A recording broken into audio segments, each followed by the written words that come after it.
আসসালামু আলাইকুম রহমতুল্লাহ বরকাতু। মাসবুক ব্যক্তি যেই ব্যক্তি ইমামের সাথে শুরু থেকে এক বা একাধিক রাকাত পায় নাই, সে তার ছুটে যাওয়া নামাজ পূর্ণ করার জন্য কখন দাঁড়াবে? এই ক্ষেত্রে আমরা তিন ধরনের মুসল্লি দেখি। এক ধরনের মুসল্লি হলো যার তাড়া আছে, দোকান খোলা রেখে আসছে, বাসায় কাজ রেখে আসছে, অন্য কোনো ব্যস্ততা রেখে আসছে।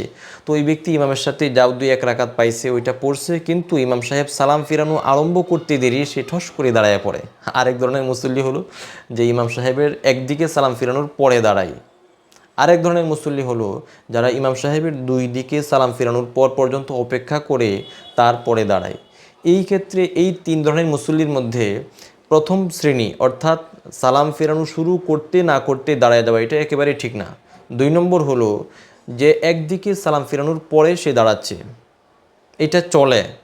সবচেয়ে উত্তম হলো যে ইমাম সাহেবের দুই দিকে সালাম ফিরানোর অপেক্ষা করে ইমাম সাহেব যখন দুই দিকে সালাম ফিরানোর থেকে ফারেক হবেন তখন আমি দাঁড়াবো। এটা কেন দেখেন, এরকমও হইতে পারে ইমাম সাহেবের উপর সাজদায় সাহু আবশ্যক হয়ে আছে, ওয়াজিব হয়ে আছে, আমি জানি না।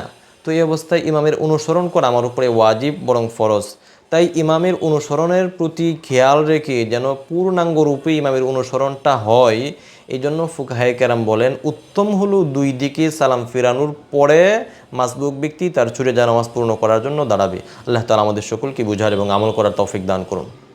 আসসালামু আলাইকুম রহমতুল্লাহ বরকাতু। মাসবুক ব্যক্তি যেই ব্যক্তি ইমামের সাথে শুরু থেকে এক বা একাধিক রাকাত পায় নাই, সে তার ছুটে যাওয়া নামাজ পূর্ণ করার জন্য কখন দাঁড়াবে? এই ক্ষেত্রে আমরা তিন ধরনের মুসল্লি দেখি। এক ধরনের মুসল্লি হলো যার তাড়া আছে, দোকান খোলা রেখে আসছে, বাসায় কাজ রেখে আসছে, অন্য কোনো ব্যস্ততা রেখে আসছে। তো ওই ব্যক্তি ইমামের সাথে যাও দুই এক রাকাত পাইছে, ওইটা পড়ছে, কিন্তু ইমাম সাহেব সালাম ফিরানো আরম্ভ করতে দেরি সে ঠস করে দাঁড়ায় পড়ে।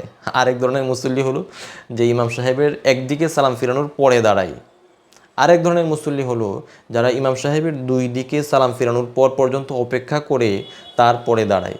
এই ক্ষেত্রে এই তিন ধরনের মুসল্লির মধ্যে প্রথম শ্রেণী অর্থাৎ সালাম ফেরানো শুরু করতে না করতে দাঁড়ায় যাওয়া, এটা একেবারেই ঠিক না। দুই নম্বর হলো যে একদিকে সালাম ফেরানোর পরে সে দাঁড়াচ্ছে, এটা চলে। সবচেয়ে উত্তম হলো যে ইমাম সাহেবের দুই দিকে সালাম ফিরানোর অপেক্ষা করে ইমাম সাহেব যখন দুই দিকে সালাম ফিরানোর থেকে ফারেক হবেন তখন আমি দাঁড়াবো। এটা কেন দেখেন, এরকমও হইতে পারে ইমাম সাহেবের উপর সাজদায় সাহু আবশ্যক হয়ে আছে, ওয়াজিব হয়ে আছে, আমি জানি না। তো এই অবস্থায় ইমামের অনুসরণ করা আমার উপরে ওয়াজিব বরং ফরজ। তাই ইমামের অনুসরণের প্রতি খেয়াল রেখে যেন পূর্ণাঙ্গ রূপে ইমামের অনুসরণটা হয়, এই জন্য ফুকাহায়ে কেরাম বলেন উত্তম হলো দুই দিকে সালাম ফিরানোর পরে মাসবুক ব্যক্তি তার ছুটে যাওয়া নামাজ পূর্ণ করার জন্য দাঁড়াবে। আল্লাহ তাআলা আমাদের সকলকে বুঝার এবং আমল করার তৌফিক দান করুন।